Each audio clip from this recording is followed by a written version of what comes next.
යෝධා වෙලා තියෙන්නේ වැඩ ඇල්ලීම, ගනුදෙනු කිරීම සහ ආහාර අනුභවය කියන එකට.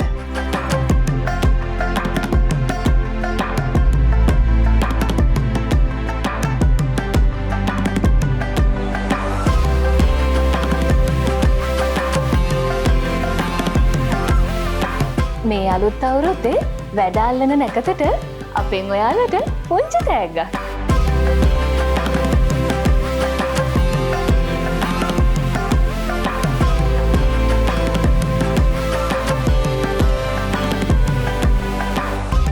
ඔබ සැමට සුබම සුබ අලුත් අවුරුද්දක් වේවා.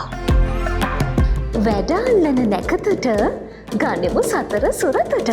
සුබ නැකතින් වැඩ අල්ලන්න දරුවන්ට සතර පොතක් තෑගි දෙන්න.